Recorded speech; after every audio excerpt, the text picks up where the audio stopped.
నమస్తే friends, welcome to స్ఫూర్తి news. Salarpur గ్రామ పంచాయతీ ఉన్నాం. సమీపంలో ప్రస్తుతం భారీగా క్వారీని ఏర్పాటు చేయడం జరిగింది. పూర్తిగా నిబంధనలకు విరుద్ధంగా క్వారీని ఏర్పాటు చేసి సంవత్సరాలుగా ఇక్కడ క్వారీ ఏర్పాటు చేసి భారీగా ప్రకృతి అందాలను మొత్తం దోచడం జరుగుతుంది. దీంతో పాటు పరిసర గ్రామాల్లోని ప్రజలందరూ కూడా వ్యవసాయానికి సంబంధించిన వ్యవసాయదారులు ఎవరైతే ఉన్నారో ఇక్కడ రైతులందరూ కూడా పంటలు తీవ్రంగా నష్టపోయి తీవ్ర ఇబ్బందులు ఎదుర్కోవడం జరుగుతుంది. దీంట్లో ప్రధానంగా సుమారు 100 కోట్ల వరకు అక్రమాల అవినీతి జరిగినట్లుగా స్పష్టంగా తెలుస్తుంది. కారణం ఏంటంటే ఇక్కడ క్వారీని పూర్తిగా నిబంధనలకు విరుద్ధంగా ఏర్పాటు చేయడంతో పాటు పూర్తిగా ఈ క్వారీ అనేది మొత్తానికి ఒకవైపు రెవెన్యూ అధికారులు, మరొక వైపు అటవీ శాఖ అధికారులు పూర్తిగా దీంట్లో ఇన్వాల్వ్ అయి ఉన్నారు అనేది స్పష్టంగా తెలుస్తుంది. పూర్తిగా 100 కోట్లకు సంబంధించిన అక్రమాలు జరిగినట్లు స్పష్టంగా తెలుస్తుంది. దీనిపైన గతంలో టీఆర్ఎస్ ప్రభుత్వంలో అనేక మంది రాజకీయ నాయకుల పలుకుబడితో దీంట్లో నిబంధనలకు విరుద్ధంగా వ్యవహరించి ఒకవైపు రెవెన్యూ అధికారులు, మరొక వైపు ఫారెస్ట్ అధికారులు అందరూ కూడా అక్రమాలకు పాల్పడుతూ భారీగా లక్షల కొద్ది రూపాయలు అక్రమాలు అంటే ముడుపులను తీసుకొని ఈ విధంగా క్వారీకి అనుమతులు ఇవ్వడం అనేది జరిగింది. పూర్తిగా ఫారెస్ట్ భూమిలోనే ఈ క్వారీ ఉన్నట్లుగా తెలుస్తుంది. ఏదైతే ఫారెస్ట్ భూమిలోనే క్వారీ ఉన్నప్పటికీ ఫారెస్ట్కు ఆవల వైపున ప్రత్యేకంగా ఒక పిల్లర్లను ఏర్పాటు చేయడం జరిగింది.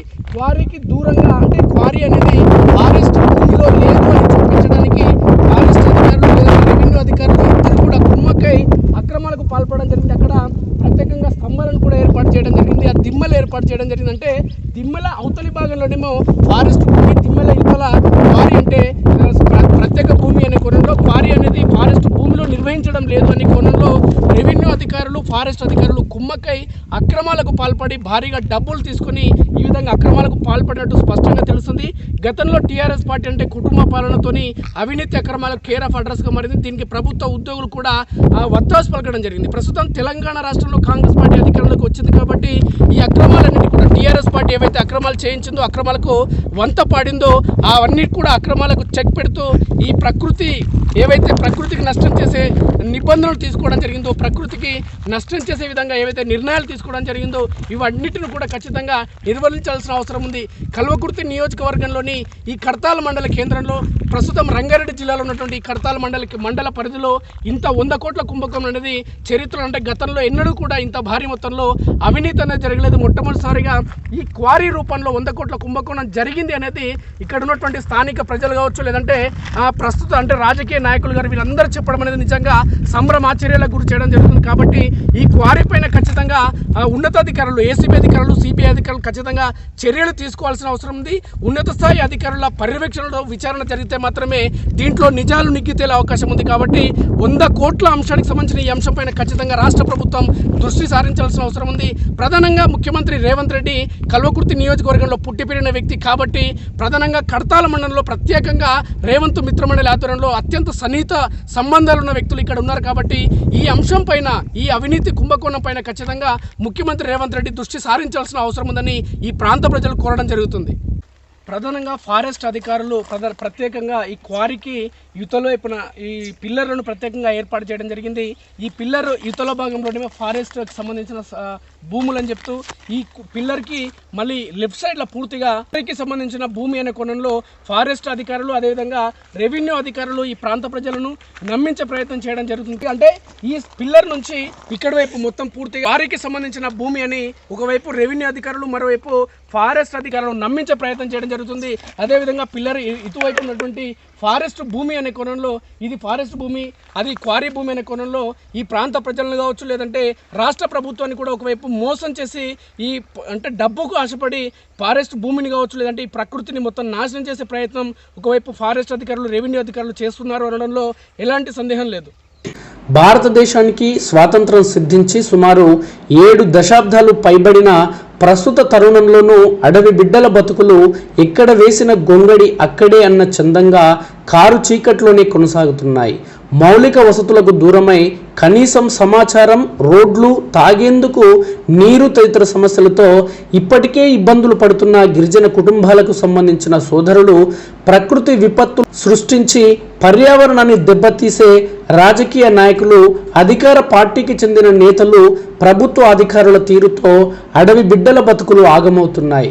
రక్షించాల్సిన రాజకీయ నాయకులు, ప్రజాప్రతినిధులు, ప్రభుత్వ ఉద్యోగులు కోట్లకు కక్కుర్తి పడుతూ భక్షకులుగా మారుతున్న క్రమంలో తమ సమస్యలు ఎవరికి చెప్పుకోవాలో తెలియని అధ్వాన స్థితిలో గిరిజన తండాలకు చెందిన అమాయక ప్రజలు అవస్థలు పడుతున్నారు. కల్వకుర్తి నియోజకవర్గ పరిధిలోని రంగారెడ్డి జిల్లా కర్తాల్ మండలం రేకులకుంట తండాకు చెందిన గిరిజన కుటుంబాలు అవస్థలు పడుతున్నారు. తండాకు సమీపంలోని సాలార్పూర్ గ్రామ పంచాయతీ పరిధిలో సర్వే నంబర్ 97లో నాటి కేసీఆర్ కుటుంబ అవినీతి పాలనలో అనేక పార్టీలకు చెందిన నేతలు టీఆర్ఎస్ పార్టీలో వచ్చి చేరారు. అవినీతి అక్రమార్కులు చేరడంతో పాటు అక్రమంగా సంపాదించిన డబ్బుకు రక్షణ ఉండాలని కోణంలో అధికార పార్టీలో చేరిన అనేక మంది నేతలు మైనింగ్, రేషన్ మాఫియా, క్వారీ తదితర పనులు చట్ట వ్యతిరేకంగా నిర్వహించి కోట్ల రూపాయలు దండుకున్నారు. కల్వకుర్తి నియోజకవర్గంలో సైతం క్వారీ కేంద్రంగా నిర్వహించిన అక్రమాల్లో 100 కోట్లకు పైగా అక్రమాలు చోటు చేసుకుంటున్నట్లు తెలుస్తుంది. తెలంగాణ రాష్ట్ర ముఖ్యమంత్రి రేవంత్ రెడ్డి పుట్టి పెరిగినటువంటి కల్వకుర్తి నియోజకవర్గ పరిధిలో 100 కోట్ల కుంభకోణం జరగడం అనే అంశం ఈ ప్రాంతంలో చర్చనీయాంశంగా మారింది. దీనికి తోడు రెవెన్యూ శాఖ అధికారులు, ఫారెస్ట్ అధికారుల అక్రమ సంపాదన కోసం నిబంధనలకు విరుద్ధంగా అనుమతులు ఇచ్చి ప్రభుత్వ భూములు, ఫారెస్ట్ భూముల్లో అక్రమ మైనింగ్, క్వారీలు నిర్వహించేందుకు అక్రమార్కులకు వక్ర పద్ధతిలో అనుమతులు ఇస్తున్నారు. ఈ క్రమంలోనే తెలంగాణ రాష్ట్ర వ్యాప్తంగా సుమారు 1000 కోట్లకు పైగా అక్రమాలు జరుగుతున్నట్లు ప్రాథమికంగా తెలుస్తుంది.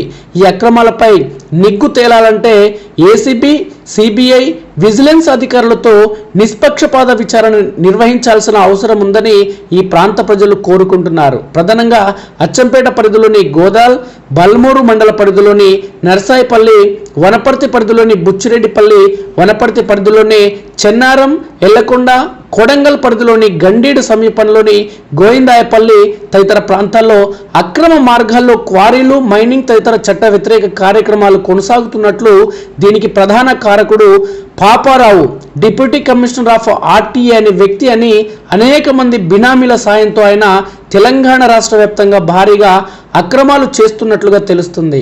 ఇలాంటి అక్రమార్కుల తీరుతో రాష్ట్ర ప్రభుత్వానికి అనుమతుల కోసం చట్ట ప్రకారం చెల్లించాల్సిన డబ్బు చెల్లించకుండా ఎగవేయడంతో పాటు డబ్బు కక్కుర్తి కోసం సాగిలపడే ఫారెస్ట్, రెవెన్యూ అధికారుల తీరుతో రాష్ట్ర ప్రభుత్వ ఖజానాకు తీరని నష్టం చేకూరుతుందని విద్యావంతులు, మేధావులు పేర్కొంటున్నారు. కేసీఆర్ నాయకత్వంలోని టీఆర్ఎస్ ప్రభుత్వ హయాంలో అవినీతి అక్రమాలకు చోటు ఉండేదని, గతంలో ఇచ్చిన అనుమతులు పూర్తిగా చట్ట విరుద్ధంగా కొనసాగిన నేపథ్యంలో ఆ అనుమతులన్నింటినీ పూర్తిగా రద్దు చేసి తెలంగాణ ముఖ్యమంత్రిగా రేవంత్ రెడ్డి బాధ్యతలు చేపట్టిన క్రమంలో నిష్పక్షపాతంగా టెండర్స్ నిర్వహించి ప్రస్తుతం ఉన్న నూతన పాలసీలకు అనుగుణంగా ముందుకు సాగాల్సిన అవసరం ఉందని, దీంతో రాష్ట్ర ఖజానాకు సైతం చట్ట ప్రకారం డబ్బు జమ కావడం జరుగుతుందని విద్యావంతులు పేర్కొనడం జరుగుతుంది. క్వారీ నిర్వహించేందుకు ఫారెస్ట్ భూమికి సుమారు 50 మీటర్ల దూరం ఉంటేనే అనుమతి లభిస్తుంది. అయితే 32.50 మీటర్ల దూరంలో క్వారీ ఉన్న నేపథ్యంలో అనుమతులు ఇచ్చినట్లు ఫారెస్ట్ అధికారులు ఆర్టీఐ దరఖాస్తుకు సమాచారం ఇవ్వడం జరిగింది. అయితే ఫారెస్ట్ అధికారులు ఆర్టీఐ దరఖాస్తు ద్వారా ఇచ్చిన సమాచారం పూర్తిగా తప్పుల తడక అనే విషయం స్పష్టమవుతుంది. ఫారెస్ట్ భూమిలోనే క్వారీ కొనసాగుతుందనే విషయం స్పష్టమవుతుంది. ఫారెస్ట్ భూమిలోనే క్వారీ కొనసాగుతున్న నేపథ్యంలోనే క్వారీ నిర్వహిస్తున్న వ్యక్తులు ఫారెస్ట్ భూమికి సంబంధించిన హద్దులకు సైతం నిర్ధారించడం జరిగింది. హద్దులు నిర్ధారించడంతో పాటు హద్దులకు సంబంధించిన పిల్లర్లను సైతం క్వారీ నిర్వాహకులే నిర్మించడం కొసమెరుపు. ఫారెస్ట్ భూమిలోనే క్వారీ కొనసాగుతున్నప్పటికీ క్వారీ ఫారెస్ట్ భూమికి 32.50 మీటర్ల దూరంలో ఉందని తప్పుడు సమాచారం ఇవ్వడంతో పాటు ఫారెస్ట్ భూమిని ప్రైవేటు వ్యక్తులకు అప్పనంగా అప్పగించినట్లు అయింది. దీంతో రాష్ట్ర ఖజానాకు అనుమతుల పేరుతో రావాల్సిన డబ్బు రాకుండా పరోక్షంగా అడ్డుకోవడంతో పాటు ఫారెస్ట్ భూమిలోని క్వారీ కొనసాగేలా పరోక్షంగా సహకరించడం ఫారెస్ట్ అధికారుల బాధ్యత రాహిత్యానికి నిదర్శనంగా చెప్పుకోవచ్చు. దీనికి తోడు ఫారెస్ట్ అధికారులు ప్రస్తుతం రెవెన్యూ అధికారులు హద్దులు నిర్ణయించడం జరిగిందని రెవెన్యూ అధికారులపై తప్పును మోపే ప్రయత్నం చేయడం జరుగుతుంది. అటు రెవెన్యూ అధికారులు సైతం క్వారీ నిర్వాహకులకు నాటి అధికార పార్టీ నేతలకు తొత్తులుగా వ్యవహరించి అక్రమంగా క్వారీ నిర్వహించేందుకు అనుమతులు ఇవ్వడం జరిగిందనేది స్పష్టం. బాలాజీ నగర్ గ్రామ పంచాయతీ పరిధిలోని రేకులకుంట తండా పక్కనే కొనసాగుతున్న క్వారీతో పక్కనే ఉన్న వ్యవసాయ పొలాలకు సంబంధించిన రైతులు తీవ్రంగా నష్టపోతున్నారు. వ్యవసాయం తప్ప మరో వ్యాపకం తెలియని గిరిజన తండాలకు సంబంధించిన అనేక కుటుంబాలు పాడి వ్యవసాయంపై ఆధారపడి జీవనం సాగిస్తున్నాయి. అయితే క్వారీ నుంచి వెలువడే దుమ్ము, పొగ, పేలుళ్ల శబ్దాలతో క్వారీ పక్కనే ఉన్న పొలాల వద్ద పశువులు, గొర్రెలను గడ్డి మేపే పరిస్థితి లేకుండా పోయిందని ఆవేదన వ్యక్తం చేస్తున్నారు.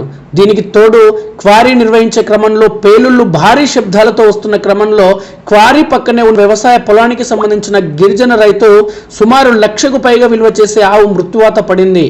క్వారీ నిర్వహణతో తమ పశువులకు ప్రాణహాని ఉందని సమీపంలోని రైతులు ప్రశ్నిస్తే తమ క్వారీకి ఆవుల షెడ్డు కిలోమీటర్ దూరం పైగా ఉన్న నేపథ్యంలో ఇతర కారణంతో ఆవులు చనిపోతే మాకేంటి సంబంధం అనే కోణంలో క్వారీ నిర్వాహకులు పేర్కొంటున్నారని, పైగా భయభ్రాంతులకు గురి చేస్తున్నారని రేకులకుంట తండాకు చెందిన గిరిజన కుటుంబాలకు చెందిన ప్రజలు ఆవేదన వ్యక్తం చేస్తున్నారు. క్వారీ నుంచి తవ్వితీసే మొత్తాన్ని భారీ వాహనాలతో రేకులకుంట తండా మీదకు తరలిస్తున్న క్రమంలో తమ రోడ్లు పూర్తిగా ధ్వంసమయ్యాయని, పేలుల నేపథ్యంలో ఇండ్లు నెర్రెలు పడుతున్నాయని గిరిజన మహిళలు ఆవేదన వ్యక్తం చేస్తున్నారు. క్వారీ నుంచి ఇష్టారీతిగా తవ్వకాలు కొనసాగిస్తున్న క్రమంలో భారీ వర్షాల నేపథ్యంలో క్వారీ మీదుగా వర్షపు నీరు ప్రవహించి దిగువ ప్రాంతంలోని వ్యవసాయ పొలాల్లోని పంట పొలాల మీదుగా ప్రవహిస్తున్న నేపథ్యంలో పంట పొలాలు పూర్తిగా వరదలతో కొట్టుకుపోతున్నాయని రైతులు ఆవేదన వ్యక్తం చేస్తున్నారు. క్వారీలో నిర్వహించిన పేలులతో సమీపంలోని వ్యవసాయ బోర్లలో ఉన్న బోరు మోటార్లు అందులోనే ఇరుక్కుపోతున్నాయని, బోర్లు పూర్తిగా మట్టి రాళ్లతో కూలిపోతున్నాయని ఆ ప్రాంతంలోని రైతులు ఆవేదన వ్యక్తం చేస్తున్నారు. అయితే క్వారీ నిర్వహించే నేతలకు రాజకీయ నాయకుల అండ ఉందని, ఈ క్రమంలోనే గతంలో టీఆర్ఎస్ పార్టీ అండతో అక్రమాలకు పాల్పడిన సదరు వ్యక్తులు ప్రస్తుతం కాంగ్రెస్ పార్టీలో చేరడం జరిగిందని, దీంతో వారి అక్రమాలకు చెక్ పెట్టే పరిస్థితి లేకుండా పోయిందని, అక్రమ సంపాదనకు డబ్బు కకృతికి అలవాటు పడిన ఫారెస్ట్ రెవెన్యూ అధికారులు ఆ నిర్వాహకులు చెప్పిన విధంగా వ్యవహరిస్తూ తమ జీవనాధారమైన పాడి వ్యవసాయం చేసుకునే పరిస్థితి లేకుండా చేస్తున్నారని గిరిజన తండాలకు చెందిన ప్రజలు ఆవేదన వ్యక్తం చేస్తున్నారు.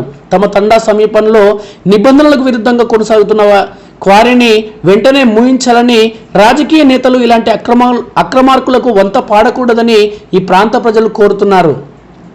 ముఖ్యమంత్రి రేవంత్ రెడ్డి ఈ ప్రాంతానికి చెందిన బిడ్డ అయిన నేపథ్యంలో వెంటనే అక్రమార్కులను చెరపట్టి చెక్ పెట్టాలని గిరిజన తండాలకు చెందిన ప్రజలు కోరుతున్నారు. ప్రధానంగా ఈ క్వారీని ఏర్పాటు చేసేందుకు ఒక స్థలం చూయించి ఆ స్థలంలో అనుమతులు ఇవ్వాలని అధికారులకు దరఖాస్తు చేసుకున్నప్పటికీ అనుమతులు వచ్చిన అనంతరం మరో చోట క్వారీ నిర్వహిస్తున్నారు అనేది స్పష్టమవుతుంది. దీనికి ఫారెస్ట్, మైనింగ్, రెవెన్యూ అధికారులు వంత పాడుతున్నారు అనడంలో ఎలాంటి సందేహం లేదు. ప్రభుత్వ భూములను పరిరక్షించడంలో వారి పాత్ర ఏ విధంగా ఉంది అనేది స్పష్టమవుతుంది. ఈ క్వారీ అంశం వారి నిర్లక్ష్యానికి తార్కాణంగా కనిపిస్తుంది. ఈ అంశానికి సంబంధించి ఆర్టీఏ దరఖాస్తులో భాగంగా దరఖాస్తు చేయగా అటవీ శాఖ నుంచి 32.50 మీటర్స్ అటవీ భూమికి దూరంలో క్వారీ ఉందని ఓ విధంగా తప్పుడు సమాచారం ఇవ్వడం జరిగింది. అటవీ శాఖ భూమిలోనే ప్రస్తుతం క్వారీ కొనసాగుతుంది అనడంలో ఎలాంటి సందేహం లేదు. అటవీ శాఖ భూమిని ఆక్రమించి బౌండరీలను క్వారీ నిర్వాహకులు నిర్ధారించడం మరో విశేషం. క్వారీ నిర్వాహకులే బౌండరీకి సంబంధించిన పిల్లర్లు ఏర్పాటు చేసినట్లు స్పష్టమవుతుంది. అటవీ శాఖ అధికారులు ఏర్పాటు చేసే బౌండరీలు ప్రత్యేకంగా ఉంటాయన్న సోయి ఇటు అటవీ శాఖ అధికారులు అటు క్వారీ నిర్వాహకులు మర్చిపోవడం గమనార్హం. 2021 మార్చి 17న forest division officer Amangal Rangareddy జిల్లాకు రాసిన లెటర్లో 4.65 హెక్టార్స్ విస్తీర్ణంలో క్వారీ నిర్వహించేందుకు సదరు వ్యక్తి ఎన్ఓసి పొందేందుకు దరఖాస్తు చేసుకోవడం జరిగింది. అంతకుముందు సెప్టెంబర్ 24, 2018లో మైన్స్, జియాలజీ విభాగాలకు FD 6307-621 అప్లికేషన్ నెంబర్తో దరఖాస్తు చేసుకోవడం జరిగింది. అప్లికేషన్ ఫీజు 3,500, యూజర్ ఛార్జ్ 300, మొత్తం 3,800 చెల్లించి దరఖాస్తు చేసుకోవడం జరిగింది. ఆర్టీఐ దరఖాస్తులో భాగంగా సమాచారాన్ని కోరిన నేపథ్యంలో అటు ఫారెస్ట్ అధికారులు, ఇటు రెవెన్యూ అధికారులు భారీగా అక్రమాలకు పాల్పడి ఇష్టాసారంగా ప్రభుత్వ నిబంధనలకు విరుద్ధంగా 97 సర్వే నెంబర్లో క్వారీ నిర్వహణ కోసం అనుమతులు ఇచ్చినట్లు స్పష్టంగా తెలుస్తుంది. కల్వకుర్తి ప్రాంతానికి చెందిన వ్యక్తి ప్రస్తుతం తెలంగాణ రాష్ట్ర ముఖ్యమంత్రిగా ఉన్న క్రమంలో క్వారీ మైనింగ్ సంబంధించిన అవినీతి అక్రమాలకు సంబంధించి తెలంగాణ రాష్ట్ర వ్యాప్తంగా సుమారు 1000 కోట్లకు పైగా అక్రమాలు కొనసాగుతున్నాయి అన్న అంశం తెరపైకి వస్తున్న ప్రస్తుత తరుణంలో మైనింగ్ క్వారీలపైన ఖచ్చితమైన చర్యలు తీసుకోవాల్సిన అవసరం ఉందని తెలంగాణ రాష్ట్ర వ్యాప్తంగా విద్యావంతులు మేధావులు కోరడం జరుగుతుంది. ఓవైపు అక్రమాలకు పాల్పడి చెరువులు కుంటలను ఆక్రమించి భారీ నిర్మాణాలు చేపట్టిన నేపథ్యంలో అక్రమ నిర్మాణాలను హైడ్రా పేరుతో రాష్ట్ర ప్రభుత్వం కూల్చివేస్తున్న తరుణంలో రాష్ట్ర ముఖ్యమంత్రి రేవంత్ రెడ్డికి తెలంగాణ రాష్ట్ర వ్యాప్తంగా అన్ని వర్గాల ప్రజల నుంచి సంపూర్ణ మద్దతు లభిస్తుంది.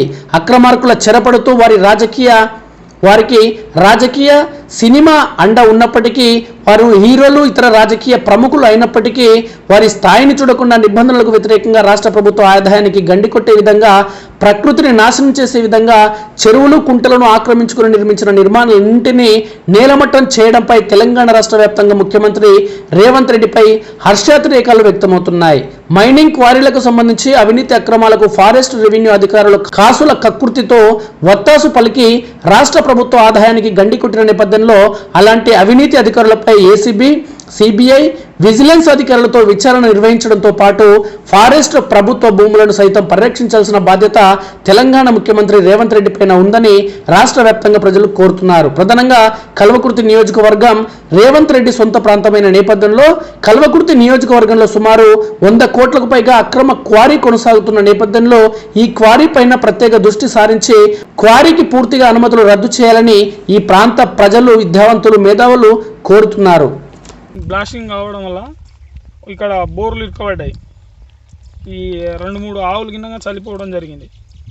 ఇది రాళ్ళిండ్లో వేసి ఈ మా పొలాలకు వెళ్ళి ఈ భూమి ఇట్లా ఖరాబ్ అవుతుంది. ఈ బాటపడి బండ్లు పోవడం వల్ల ఆ దుమ్ములు వేసి ఆ పంటలు ఇట్లా నష్టపోతున్నాయి. తండాల చిన్న రోడ్, అది చిన్న రోడ్డుకు ఎంత వెయిట్తో పోవాలి వెహికల్ 30 టన్నులు 35 టన్నులు వేసుకొని పోయి ఆ రోడ్ ఇట్లా మొత్తం ఖరాబ్ అయిపోయింది. తండ ఆనుకునే రోడ్ ఉంది, దానివల్ల అది ఇండ్లు క్రాక్ ఇట్లా వచ్చేస్తున్నాయి. మాకు ఆవులు దూలు మేపడానికి ఇట్లా మంచిగా అవకాశం ఉండే. దీని మీద ఈ గొర్రెలు దూలు మేపాలంటే కూడా అది మొత్తం ఆగం చేసి పెట్టారు గుట్టాన్ని మొత్తం. ఈ కొంతమంది పట్టదారులు ఉంది, కొంత ఫారెస్ట్ ఉంది, కొంత గైరాన్ ఉంది. దానికి అనుకూలంగా వాళ్ళు ప్రభుత్వం ఉన్నప్పుడు అనుకూలంగా మార్చి అది ఫారెస్ట్ని గైరాన్ అనుకొని వాళ్ళకి డబ్బులు ఇచ్చిరా ఏం చేసిరో దానికి వీళ్ళు లీజు తీసుకొని ఈ రాళ్ళు తీసడం మొదలుపెట్టారు. పంటలు నష్టం కాకుండా మాకు ఏదన్నా ఈ రోడ్డు తండాల ఇళ్ళు ఖరాబ్ అవుతున్నాయి, దానికి ఏదో పరిష్కారం మీరే చెప్పాలని మీ ద్వారా కోరుకుంటున్నాం. ఎవరన్నా అడగనికి పోతే వాళ్ళ మీద కేసులు పెట్టుడు, మీ పోలీసుల పిఎస్ల ఇప్పుడు ఇంతకుముందు గతంలో 5 మంది మీద అయింది. మళ్ళీ 5 మంది అయితే వాళ్ళు భయపడితే మేము అడిగినాం. మా మీద ఇట్లా ఒక 15 మంది మీద ఇట్లా కేసు చేసిండు. ఏమంటే కేసులు పోలీసులు ఏదైనా ప్రాబ్లం చెప్పుకుంటే కేసులు పోలీసులు పెట్టేది. రేగులు కూడా తండా. నా పేరు కుమార్.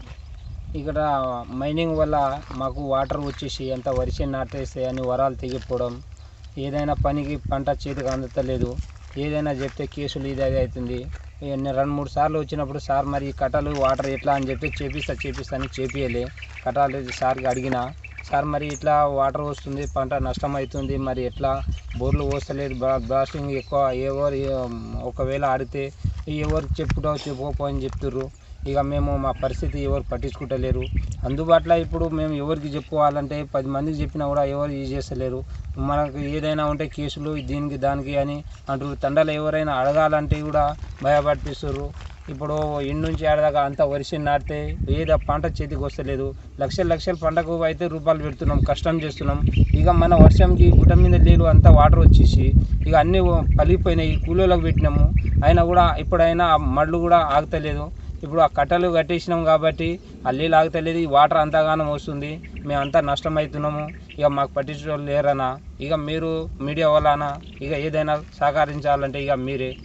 మాకు రైతులకు నష్టం కాకుండా చూడాలంటే మీరే సందర్భాన్ని పట్టించి ఇక కొద్దిగా మాకు హెల్ప్ చేస్తే మంచిగా ఉంటుందన్న. బ్లాస్టింగ్లు వేస్తే కూడా ఇక 2 ఆవులు చచ్చిపోయినాయి. దానికి ఎవరంటే మేము బ్లాస్టింగ్లు వేస్తే ఇక ఆడ పోయి ఆవు చావడం అవసరమా, మీ ఆవు మీకు ఏం చూస్తుందో, ఏం రోగం వచ్చిందో, చచ్చిపోయిందని ఆ విధంగా చెప్పేస్తారన్న. ఇక ఈ నుంచి ఆడదాకా అంత డస్ట్ పడుతుంది. బుడ్డచేను పల్లీలు ఇస్తాం, ఆ పల్లీలో అంత దుమ్ముతోటి ఆ ఆవులు కూడా మేత మేయదు. అందుబాటులో ఇప్పుడు ఏమైనా చెప్తే వాటర్ కొట్టిస్తున్నా, ట్యాంకర్ తెప్పిస్తున్నా, ఒక రోజు కొడతారు, ఒక రోజు కొట్టారు. ఇక మాకు చెప్పేటోళ్ళు అయితే ఎవరు లేరన్న. మేమైతే ఇక మీడియా వల్ల ఇక మాకు కొద్దిగా సహకరించాలని మేము మనీ కోరుకుంటున్నాం. నా పేరు ధోలి సార్, రేగులకుంట తండా మాది. మాకు ఆవులు ఒక్కొక్క ఆవు లక్ష రూపాయల ఆవులు మాది. బోర్లు ఎంత చేసినా వెళ్ళవు, ఎంత చేసినా తీయని ఆపూరి ఏంటంటే ఈడంగా వచ్చినప్పుడు పోలీసులకు తెస్తారు. అందరికి తోలుకోవచ్చి కట్టలేసినా రాలేసినా మళ్ళీ తీస్తారు. ఎవరు చచ్చిపోయినా మాకు అవసరం లేదు, ఈడగానే పోతామని అంటారు. వాళ్ళు శ్రీరాపురం ఇలార్లో ఉంది వాళ్ళకు, అక్కడ పెట్టుకొని అక్కడ పోతే మంచిగా ఉంటుంది కదా సార్. మాకు వచ్చి రోడ్ ఉంది సరే, మాకు ఇటుకెళ్ళి ఆడదాకా మీరు చిమిటి రోడ్డు పెట్టుకొని సిసి రోడ్డు పెట్టుకొని తొండ దాకా దాటించి పోరి అని విన్నాం. ఇప్పుడు ఆడ 2 బ్రిడ్జిలు ఉన్నాయి, ఆ బ్రిడ్జిలు కూలిపోతే మేము చిలకలకి ఎట్లా పోవాలి? ఆడంగా ఎంత దుమ్ము ఎంత ఇది మా ఆవులకు మొత్తం ఏం లేకుండా అయిపోయినాయి సార్. మా ఆవులు మొత్తం లక్ష రూపాయల ఆవులు అన్నీ చచ్చిపోయినాయి. బావులు పెడితే ఒక ఆవు ఈ ₹1,00,000 ఆవులు మొత్తం బెదిరించి మొత్తం దగ్గర అవుతున్నాయి సార్. మొత్తం చచ్చిపోయినాయి సార్ మా ఆవులు. ఎన్ని తేవాలి, బాకీలు అవుతున్నాం, అప్పులు అవుతున్నాం, తెస్తున్నాం పెడుతున్నాం. ఎవరి గురించి వాళ్ళ ఇల్లు వాళ్ళు కట్టుకున్నారు, వాళ్ళకు వాళ్ళు చేసుకుంటారు. మేము వచ్చిన మాకు చేస్తారా? ఇప్పుడు ఉన్నోళ్ళు మంచిగా శని ఉన్నోళ్ళు శెలక ఉన్నోళ్ళు మంచిగా చేసుకుంటారు, మంచిగా బతుకుతారు. మా బోర్లు ఒక్క బోర్లు వెళ్తలేవు సార్. ఇప్పుడు 2 బోర్లు కాలిపోయినాయి అవి. ఇప్పుడు తీయాలంటే వెళ్తలేవు. మాకు మొత్తం ఆగం చేస్తారు సార్. ఈ మైనింగ్ వద్దు సార్, మాకు అవసరమే లేదు. ఈ మైనింగ్ వాళ్ళు బతుకుతారు, మేము చేసేటోళ్ళమా? మా శెలక మా చుట్టుముట్టు శెలక మొత్తం ఆగం అవుతుంది. ఆవుల కారణంగానే షెడ్డులు మొత్తం దుమ్ము మొత్తం ఆవుల మీదనే దుళ్ళ మీదనే అవి పొగ వెళ్ళింది మొత్తం ఆవులకే వస్తున్నాయి. ఆవుల కళ్ళు పోయినాయి సార్, ఆవుల కళ్ళు కూడా పోయినాయి. ఎవరికి చెప్పిస్తే పట్టించుకోరు. పిల్లలు ఏమైనా అంటే 5-6 పిల్లలకు కేసు చేసిరు, కోర్టు దాకా తోలిచ్చిరు. ఏడపోయినా కేసు పెట్టిస్తారు. ఇప్పుడు దాకా తిరుగుతురు సార్ కోర్టుకు. కోర్టుకు ఈడపోతే పోలీస్ స్టేషన్ కాడికి రామని అంటారు. కడతాల్ పోలీస్ స్టేషన్కి పోయినాం, ఆడికెళ్ళి ఈడి దాకా వచ్చినాం. పోలీసు వాళ్ళు వస్తారు, అందరు వచ్చి మాకు ఎంత సంబంధం చెప్పినా మేము చెప్పినా మాకు అన్నం వద్దు, మాకు బియ్యం ఇయ్యగురి, మాకు పైసలు ఇయ్యగురి, మాకు రూపాయలు ఇయ్యగురి, రోడ్డు మంచిగా చేసుకొని మంచిగా పోరు, ఆవులకు ఆడ మాకు మంచిగా ఉంది, మంచిగా అన్ని మంచిగా చేసుకొని పోరు అని మేము అంటున్నాం సార్. మేమేం తప్పు అంటలేము, మేము కాదని అంటలేము. మాకు మాత్రం ఆగం చేస్తారు సార్ వీళ్ళు. ఇవి వచ్చినప్పటి నుంచి చాలా ఆగమైనా సార్, మేము మస్తు ఆగమైనాం. మేము ప్రస్తుతం రామ్నుంతల ఫారెస్ట్ ఆనుకొని ఉన్నటువంటి Salarpur survey number 97లో ఫెల్డ్ spark wards quarry ఉంది. సర్వే నెంబర్ 97 అనేది ప్రభుత్వ భూమి. ఆ ప్రభుత్వ భూమిని మరియు రిజర్వ్ ఫారెస్ట్ సంబంధించిన హద్దులని సర్వే డిపార్ట్మెంట్ వారు నిర్ధారించారు. ఆ నిర్ధారించిన దాని ప్రకారం ఇప్పుడు ప్రస్తుతం ఉన్న హద్దులు ఉన్నాయి. హద్దుల ప్రకారం ఇప్పుడున్న ప్రస్తుతం ఉన్న క్వారీ ఫారెస్ట్కి బయట ఉంది. సాధారణంగా క్వారీలు కానీ మైనింగ్ ఏరియాలు కానీ రిజర్వ్ ఫారెస్ట్కి 50 మీటర్ల దూరాలు ఉండాలనేది ఒక నియమం ఉంది. దాని గురించి ఆలోచిస్తుంది. ఆనుకొనే ఉంది, అక్కడే ఉంది. రెండు హద్దులు ఆనుకొనే ఉన్నాయి. ప్రస్తుతం అక్కడ ఏ పని జరగట్లేదు కాబట్టి మేము కూడా ప్రతిరోజు గమనిస్తున్నాము. అక్కడ ఏ పని జరగద్దని వాళ్ళకు కూడా క్వారీ యాజమాన్యానికి నోటీసులు జారీ చేసాము. వివాదం తేలేంత వరకు కూడా ఎలాంటి పనులు చేయొద్దని హెచ్చరికలు జారీ చేయడం. ఆ ప్రాంతం కొంత అటవీ భాగంలోకి వస్తుందనే ఆరోపణలు ఉన్నాయి కాబట్టి ఆ ఆరోపణలు తేలేంత వరకు దాని పనులు జరపకూడదని చెప్పడం జరిగింది.